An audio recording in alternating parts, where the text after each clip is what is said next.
Hello everyone, welcome to the history class. In this video, I'll be continuing with the third theme of class 11th history, that is an empire across the three continents. Till so far in the previous videos, I have discussed how the Roman civilization can be divided into three different phases. The phase of archaic Rome under monarchy, then the phase of republic, and then the phase of empires. Now, we have already discussed the important pillars of the Roman Empire: the emperor or the king, senate, and the army. Now, to proceed further, in this video I'll be discussing about the gradual extension of the Roman direct rule in Middle East region, which was full of dependent kingdoms. These were local kingdoms that were clients of Rome. Their rulers could be relied on to use their forces in support of Rome, and in return Rome allowed them to exist. So let's begin the topic. In this map, you can see the expansion of the Roman Empire. There are two areas marked in two colors, red and orange. The red area is the Western Roman Empire. The areas marked in orange color shows the Eastern Roman Empire. At its peak, the empire was stretched from Scotland to the borders of Armenia and from Sahara to the river Euphrates and sometimes beyond.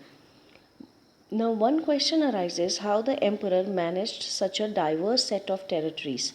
The answer is urbanization of the empire.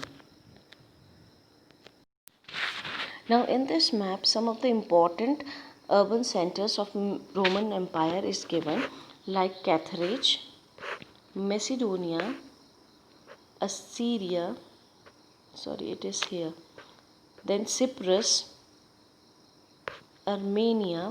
So these were some of the important urban centers of Roman Empire, which were the true bedrock of the imperial system.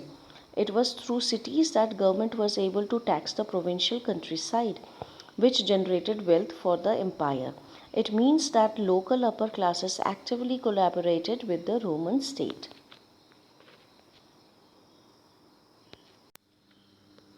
There was a dramatic shift in power between Italy and the provinces. Throughout 2nd and 3rd centuries, it was the provincial upper classes who supplied most of the cadre that governed the provinces and commanded the armies. This new elite of administrator and military commanders became powerful than senatorial class because they had backing of the emperors.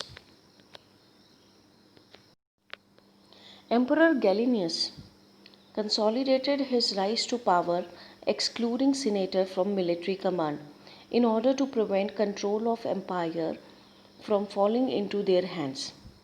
To sum up, in the late 1st, 2nd, and early 3rd centuries, the army and administration were drawn from provinces, as citizenship spread to these regions and was no longer confined to Italy. A city in Roman sense was an urban center with its own magistrate, city council, and a territory containing villages which were under its jurisdictions. Thus, one city could not be in the territory of another city, but villages almost always were. Villages could be upgraded to the status of cities and vice versa. One important advantage of living in city was simply that it might be better provided for during food shortages and even famine than the countryside. Public baths were a striking feature of Roman urban life, and urban population also enjoyed a much higher level of entertainment.